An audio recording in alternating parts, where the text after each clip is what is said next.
So moved. Yes. And do we have a motion on the requisitions? So moved. Yes as well. Okay. So before we go into an executive session, is there anything to add on? I do not have anything else. Okay, and, so then Matt's we have here. a motion, what's that? Matt's Oh, here. I'm sorry, that's right. Well, I would rather skip over Matt. He never has good news for me. Go ahead, Matt. I will be as brief as I can. Good morning. I was here a few months ago, right before the budget was passed by the legislature, and I appreciate your guys' support in trying to stop some of the things that were being done in Columbus. Since then, they did pass a budget. The budget contained nothing that really had any impact on property taxes, and what did tangentially touch property taxes, the governor vetoed. And so there are a few provisions out there, getting rid of replacement levies, changing the names of emergency levies, empowering the Budget Commission to do what our Budget Commission already does. So things that don't really matter in the grand scheme of things were all vetoed by the governor and being discussed. They created a committee on property taxes, which I was dumb enough to agree to be on. That I think 10 of us have gone to Columbus. People you know, Bill Seitz, Pat Teaberry, Denise Treehouse, and we've met and talked about property taxes, and nothing will come of it, and you know, as committees tend to do. And so that's where that's at. So it leaves us with the situation in Warren County. There's been a lot of talk about it, so I wanted to bring up one, the thing that the legislature gave you the power to do, and then other things that we can discuss moving forward as the state continues to claim that they don't want to be in the revenue sharing business. That is the, if you talk to the leadership in the legislature, they don't feel their role is to assist local governments. They believe in this myth of local control, that they're gonna let every local government do their own thing without giving them any powers to do so. And so what they gave us the power to do is what they call a piggyback provision, where you can effectively double the homestead credit. So the homestead credit applies to anyone who's 65 or older, permanently disabled, and gets a, and has an income of less than $50,000 a year. You can double the homestead credit. And right now it usually is about $400 per home, depending on what taxing district you're in. You would make it $800. Unique, never allowed. Usually in the past, the homestead credit's given by the state, and then the state reimburses the local governments. What this does is says counties can decide whether they're gonna double it. However, we take that money from the local governments. They don't get reimbursed. And so we've got a breakout of what it would mean. What's that mean? It means that, So we give a credit, so we reduce someone's property tax Yep. bill, and that money's just Who gone. gets- okay. That money's gone. So let's use Mason Schools, for example. So Mason Schools would normally get 300 of that $400. They just lose that $300. So it's effectively, we're telling all the local governments in the county, you're giving a credit to these senior citizens so that their property taxes will be down. So that's how the- many And it's people also these, impact, I'm oh, sorry. no, that's okay. How many people are there in this category of over 65? That's a lot. Yeah. But that only make $50,000 a year, and does that $50,000, would that include their social security payment? It does not. It's the Ohio adjusted gross income, so it does not include Social Security. So it's thousands of people, but it's not a significant number. It is, and yes, so It's and it's less and really less every year. significant to the individual that is in that category. That's right. It would impact But it's them. not very significant to the local governments that are gonna lose this. For the most part, it's not. You know, the problem with these types of programs, as you would expect, the people that are most qualifying now live in Franklin School District, in Carlisle School District. And the places that have the most problems already are the places where most people qualify. So, you know, you're not taking a lot from Mason School District, from King School District. You're taking from the poorer parts of the county. But that's also the people that are more in need, you know, so there's two sides to that. Okay, so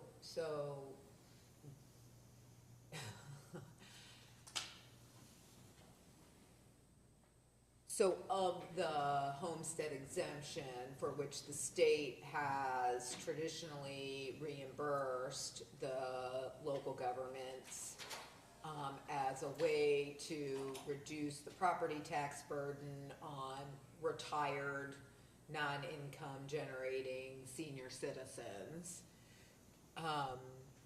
What percentage of that new potential $400 is revenue that we would be making the decision for other political subdivisions that they would forgo?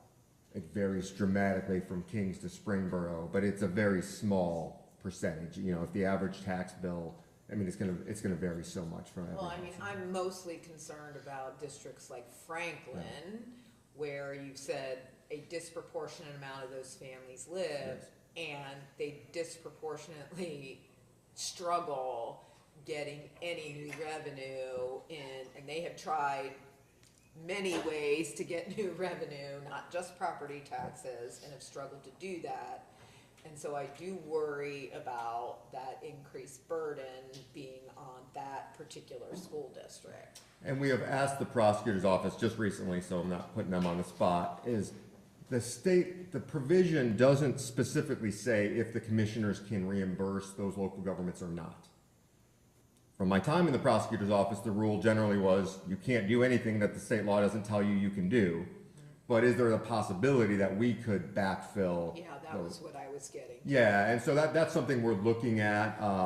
You know, I'm guessing there's some roundabout way we can do that, but that's a guess. And then, you know, do we want to get into that business? And this is something I've talked with a lot of local leaders about. Of, you know, when we study the problem with property taxes in every other state that does well, Florida, Tennessee, South Carolina, Indiana, Kentucky, they have county-based systems, right? They have county-based school districts that their county commissioners run things to a much larger degree, frankly, than you guys do.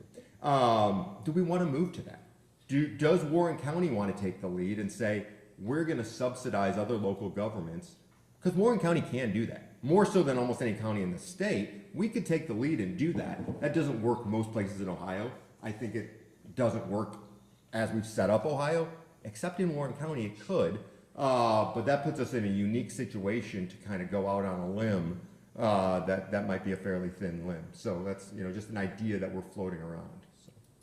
Well, you know, I am really interested in this point of view that the state legislature has around how they perceive the subsidizing of local governments, when in fact, our system is, particularly with human services, is a state supervised but county administered. And so there are so many things that the county takes on because we're required to do that by those same legislators.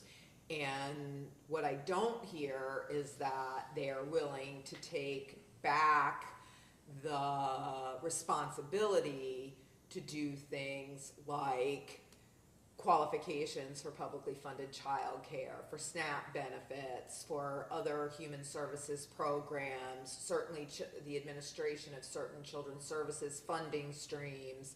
I don't hear them talking about even indigent defense and taking on that responsibility. And so, you know, I am very much in favor of looking for ways to reduce property taxes to the extent that we can, particularly for our senior citizens and lower income senior citizens. We want them to be able to stay in their property for as long as they are able to do so. But what I don't want to do is take off the pressure of the very discussion that you're trying to entertain. I mean, it is just ridiculous that that is the point of view, while the counties themselves, as well as the auditors, have offered up many solutions that rest with their discretion to help us deal with this problem. So I guess all this to say, it's fine to have that point of view that we don't view our role as subsidizing local governments. The contrary to that then is that I don't think it's the county's responsibility to administer all of these programs that are outside of our control, that we are in effect mandated to do. So, you know, as they've continued to cut the managed care funding, local government funding, TPP, and so on, you know, this is just one more opportunity for them to do that without any consideration for all of the things that they continue to force us to do. So I don't know that that answers your question, at least from my point of view. I'm certainly open to us doing something locally to the extent that we can hold other communities harmless. I would not want to force that upon other communities that would be disproportionately impacted. But I am concerned about doing anything that releases that pressure, because the discussion has to be a balanced one. There is a second program that I want to bring up. There's two piggybacks. There's the Homestead Piggyback, which has a lower price tag and directly impacts only seniors, low-income seniors. There's a broader program. Right now, everyone in this room gets 2.5% off their taxes. It's called the owner-occupied credit. They allow us to do an owner-occupied piggyback too, which would allow for much broader, smaller tax decrease, but to a much broader group. I've not heard of any counties that are looking at that. There are a number of counties that are looking at the homestead piggyback, but you know, the tax holiday is a great example. There's a lot of counties that are moving to do tax holidays. The owner-occupied piggyback is better. It's about the same tax reduction now that we can do it, but it also doesn't go towards public utilities. When we did the tax holiday, we didn't get any money from Rockies Express, right? We're not trying to give them a holiday, we just have to. That's how it works. We can't do it for one, not the others. Now we can do it for one and not the others. And so that's something to think about in communications in the future. As we're looking at things, there is this option to do a piggyback on the owner-occupied, which is every owner-occupied home. But I think most people are looking, not most, there's a few counties in the state that have the ability to look at the homestead piggyback. And if that's something we want staff to do, we're going to have to do it relatively quickly. I'd say within the next 30 days to decide if we want to go that direction to get it on for the taxes next year. Do you have a cost associated with both Do. of those? Pull it up here. So the homestead credit, we expect to be about $4.5 million. Of that, about $250,000 comes to the county. That's money we would lose, and the other $4.25 million is for all the other local governments, mostly schools. The owner-occupied is twice that. It's over $9 million. Again, much broader, much smaller. The homestead is targeted. So.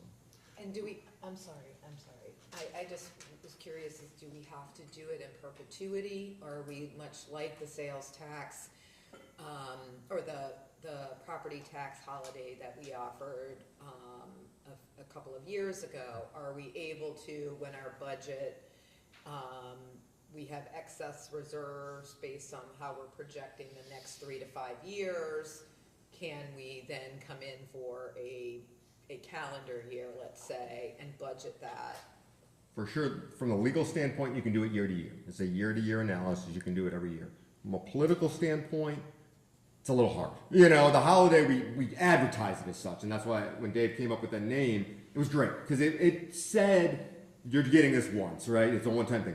When you put this on, I think it would be very difficult in reality to take it away from poor seniors, who would be the only one receiving that. Well, less about the homestead, but more about the owner-occupied, Great which is point. a much bigger number. Yeah, much bigger. That one would be one that we could treat like a holiday. Yeah. And I almost, legally it's called the owner-occupied piggyback. I think we would still call it a holiday, because I think that name fits better what we would be doing. Yeah, and then we can target it to it's targeted to residential That's right. property. So, yeah, I mean, I was going down the same rabbit hole there a little bit, that once we get into this business, how do you get out of the business? That, okay, so we're gonna backfill Franklin schools or whoever because they need it and we're in a position to do it, and then in 2 years we can't. Yeah. And all of a sudden, it's not they were cutting my taxes and now I'm paying back what I need to be, that people don't think that It's way. never You that. just raise my taxes. That's it, that's it. And, that's very difficult, and again, I don't particularly care about the political ramifications, but it's the real world once people start getting used to paying something, and this is what they budget for, and then all of a sudden, they're writing a bigger check, it doesn't matter. To them, it's tax increase. But we didn't come up against that when we did the holiday. I Oh, mean, we did, we did. I mean, you may Yeah, have, yeah.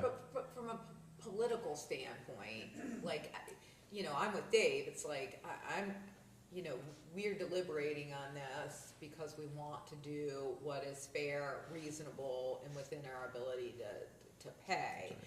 And, like I said, I'm really cautious about doing anything that takes the pressure off the one body that is both responsible and has the power to do something about it, which is the legislature. And reasonable parties should be able to come together and balance those interests, and this seems like there's an unwillingness to do that, as if local government is the problem, is the reason why our property taxes are too high, when in fact, that actually is not the case. When you keep taking revenues away, it just forces other decisions to be made. So, I understand that once people get the rebate or the credit, they don't like it to go away, but I also think that it's like, we're not making it go away. It's actually, every time the state doesn't address this issue, they're in effect making it go And away. I think we did a really good job with the holiday, as well as we could, getting it out, letting people know what it is. Whatever we do, anything, nothing, I think we have to do the same, really getting out what we're doing. Yeah. Because, But the problem, my second point is, in your working group, it's really, we're conflating two separate, distinct entities when you talk about local government. There's real local government, which is counties and townships and things like that, but then lumped into that are schools. two different things. And it's two different things, but yet from what you're discussing, the state is viewing this proposal as one thing. It's one thing for us to come in and kind of cut our own revenue, and the counties and the townships decide, could we cut our budget 2 or 3%? Sure we could, and manage okay, use, carryovers, things like that. But now all of a sudden, if we made that decision, we're costing school districts at least hundreds of thousands, if not a couple of $1 million apiece. Sure. And that's a tough one to go down there, because now we're making decisions on their behalf and telling them, we're okay to cut, you might not be okay to cut. So has there been any discussion in your working group that out of the total property tax, and again, just to remind the public, it's what, 65, 70% of your ad valorem taxes go to schools. Right. So out of that $1 you pay, 65, 70 cents is going to your local school district, period. The other 30-ish cents goes to all forms of local government. Is that safe to say? That's correct. And so, is there any discussion of how do you carve out the 65 or 70 cents? We're not messing with those. But yet, local governments are in play. Yeah, there definitely is, and this is law. So mostly what the working group's talking about, all the things that were vetoed and aren't law. This is law as it is, but it could be amended. But the point is valid, and I think it's the biggest holdup. I think there'd be 20 counties that would do this tomorrow if you could do that, but you can't, or at least it doesn't say that you But we can't. So can't because of the legislature, and has that been pointed out of, do you really want to mess around with school funding? Yeah. And that's, They that's do, like is the the fourth. answer to the yeah. question. So it's been pointed out. The frustrating thing, Dave, is I mean, you know how much time I spend up there trying to talk on these issues. There were so many conversations. I talked with you all. This had never come up once.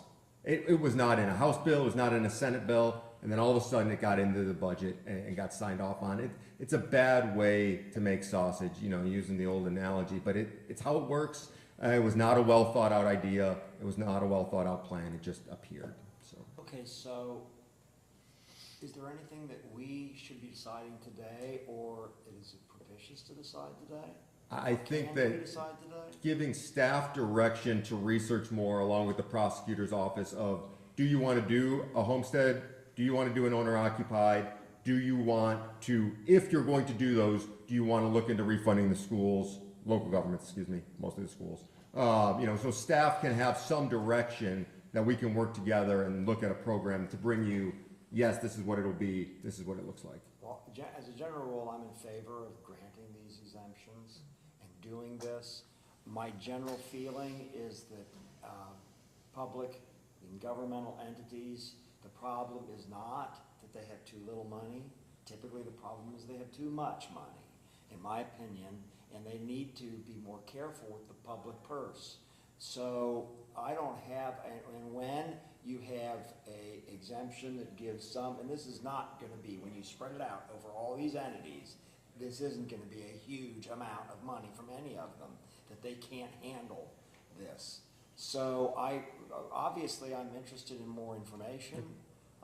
We don't have to do anything today, but my feeling is, I would generally say yes, I would be in favor of granting this, because it is the people who pay taxes that feel it most. The governments that spend taxes are spending money that's not theirs. And my experience with many, and being involved with cities and counties, our county is very judicious about how we spend money. And we've been very careful, and we don't borrow money, and we don't overspend money.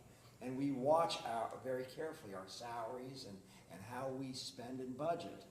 But a lot of entities, or at least the public, feels that they don't do that. I'm not claiming that I know enough about any of the other entities in Warren County that might be affected by this. But I do believe, generally, I would favor the guy that pays the taxes and giving them a break, and then us finding a way to help the other governments that might be impacted if they are adversely, and they can show us that. And can we get I'm sorry, Dave. I was gonna, 100% agree, except in the context of schools. Schools are a separate entity. People put on levies, that's very close to funding of the local residents are approving these levies, they're approving what they're paying. They're deciding what type of school system they want to have. We can afford this, we can't afford that. And that is local control. And that is the best way of doing this. However, now we're kind of coming in at least the way the bill stands now, it's out of everything we cut, that's only 30%, which is probably only 8 or 10% actually to us, that we're affecting. So we're cutting $1 from government, and it really only affects us by 8 cents. And yet everybody else, go figure it out.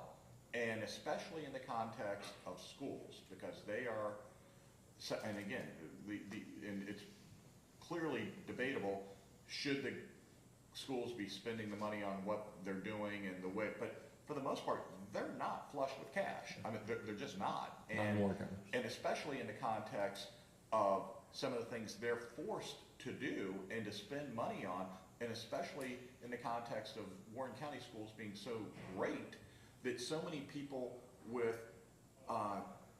kids that need a higher level of service choose to come to Warren County to put their kids in the school, which does nothing but increase the cost of education inside of those districts. And that happens in just about every district in the county. And it's, I think the public would be shocked what it costs to educate certain students in particular inside of the county. And I'm not saying whether that's right or wrong, I'm just saying it is a fact that, there's students that could cost $100,000.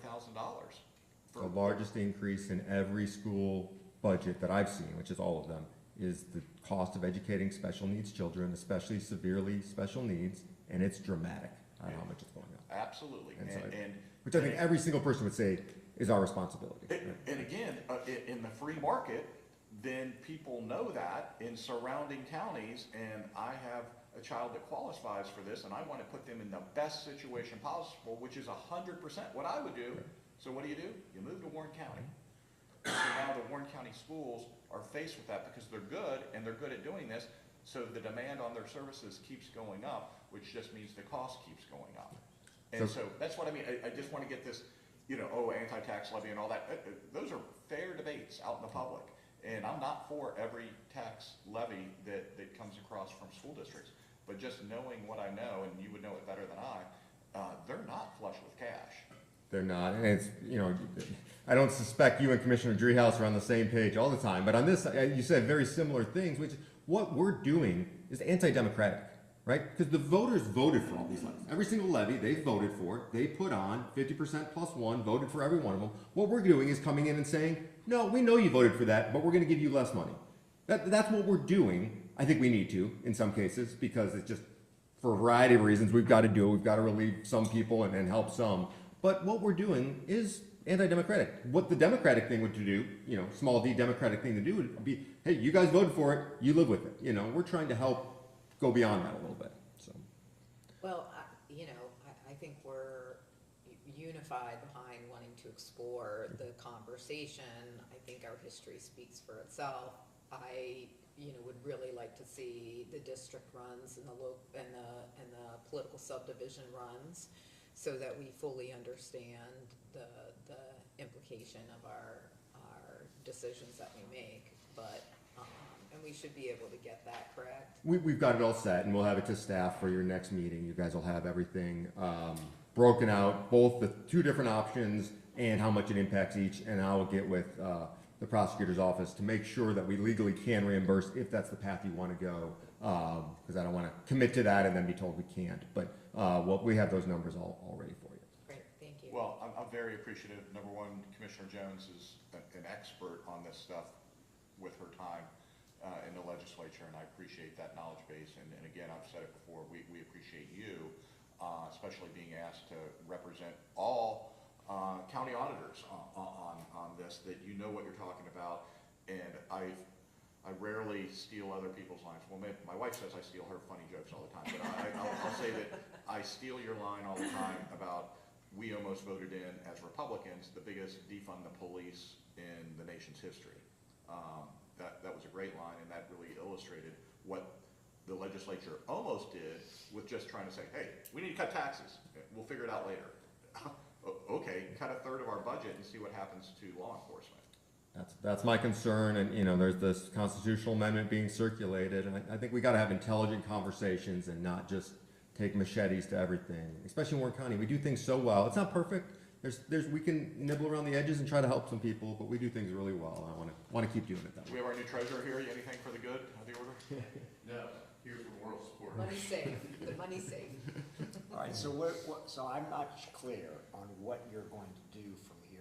I'm going to get staff all of the numbers on the homestead piggyback, occupied piggyback, as well as the breakout of what that means for each taxing subdivision as to how much money they would lose. And then we're going to work with the prosecutor's office to see if you can reimburse, and then you guys will have to decide which one of those you want to do, and then if you want to do any, and then if you want to reimburse or not in those And is situations. there a timetable when we should make a final decision? I think you need to do it in the next 30 days. Okay, thank you so much. Thank you, guys. Take care. Thanks, Matt. Okay, before we go further, because we've got an executive session here coming up, is there anybody else want to make any comments? Anybody in the public? I wanted to make a few comments today about Charlie Kirk. Obviously, that's not something that is directly involving our commission, but I find it unbelievable that this happened, and yet it did happen. And this is we're a government of the people, for the people, by the people. We believe in free speech, but there seems to be you can see in what has happened in our country with claims that people like Charlie Kirk, who believed in open, robust discussion, he went to colleges and universities where he asked people to come and have a reasonable discussion with him. And it wasn't so much, obviously people disagree about all sorts of things, but they wanted to silence him. And obviously this was one person. We don't know whether there was a conspiracy. I know they're looking at that. But I wanted to express a deep concern that I think is felt by our community with regard to what we all saw, the murder of an innocent person with children, a wife, family, who only was engaging in conversations which were obviously protected speech, and it's amazing to me. And then you have the reactions of some people that are celebratory, which is horrible, or other people that say, well, you know, you balance it out and look at, well, no, there's no balancing. This is just dead wrong, and I think that all public officials and all of us should be speaking out strongly against this. Thank you. Anybody else? Well, just, I agree with you, and it is shocking. I got a one-on-one experience with, you know, the social media stuff of, I said some pointed words on this subject, and I was actually asked to be interviewed by a local TV station immediately afterwards, and I don't know if you guys know this, but sometimes I like to be on TV, but in this We do, particular. we're well aware. So, kidding. Well, you're our go-to person on that. Yeah, I'm kind of kidding, but sometimes it's okay. But on this particular circumstance, they asked me to comment on this, and I actually thought about it, and I said no, because I was so upset, so mad, so angry that I literally didn't know what I was going to say. And I'm like, as an elected official that, you know, that helps represent us as a body, and, you know, perhaps the most Republican county in the state, I think the words needed to be measured, and I was not measured. So I said no. But one of the social media people that I thought I knew and respected went down that rabbit hole of, well, but he said this, and you know, he is the divisive figure, and they're words. They're words. It's a public debate. You don't solve debates with bullets or any type of violence, and that, it appalls me. I certainly agree with that, and, you know, the greatest thing about the First Amendment is I didn't have to agree with the thing that Charlie Kirk said and believe in his right to do it, and he always did it in the public square and invited others to participate in that debate, and that itself is what we should be encouraging people to do. There is simply no excuse for this kind of violence, and I extend that to all of the public officials, regardless of political affiliation, who are hunted down and murdered because of their politics. It is scary to be a public servant today, and every time I see on the news one more public official, whether elected or appointed official, that is the victim of violence based on doing their job, it makes it that much scarier to be in this work. And I agree with you wholeheartedly that the violence has to stop, and that, you know, we are at a breaking point, and, you know, I'm just gonna continue to choose to, you know, love my neighbor as myself, love my country as I always have, and provide every bit of grace that I can as we're trying to solve difficult challenges in our state, in our country, and in our world. But it's just too much. And I'll add one more thing, since we're talking on this subject, and I want to try to wrap this up into putting our words into actions when it's not just kind of our side, their side, what have you. That when Joe Biden was first elected, I won't forget, I was sitting in a airport, and I got a call from a Cincinnati Enquirer reporter. We're getting the views of local elected Republicans. What do you think about Joe Biden winning this? I said, you know what? Congratulations. He wasn't my guy, and I hope he's the most successful president in our history. And the reporter's like, what? And I'm like, yeah, why wouldn't I say that? We all benefit. I have my doubts that he will be, But right now, the guy won, and I hope he's the most successful president in our history, as opposed to the reactions from maybe the other side about the state of who's leading the country and who got elected as of right now. So I would like to think that we actually do what we say we're gonna do, which is, hey, we're rooting for the country. And democracy isn't perfect, but it works, and it's the best system ever be invented, even though it's not perfect. No one's created one that's any better, so that's my final comment. Yeah, well, all the talk about oligarchy, kings, dictators, fascism, democracies on the Nonsense. ballot. Not true. We're a constitutional republic. Nobody, Charlie Kirk, least of all, Charlie Kirk spoke eloquently to that point. He was killed with a shirt that said freedom emblazoned on it. The idea, and he was for free speech, he was for reasoned discussion. As I tell my kids all the time, you know, I disagree with some of you, but I want you to be a careful, thoughtful thinker and be able to have a reasoned discussion without being hateful or hate the people who disagree with you.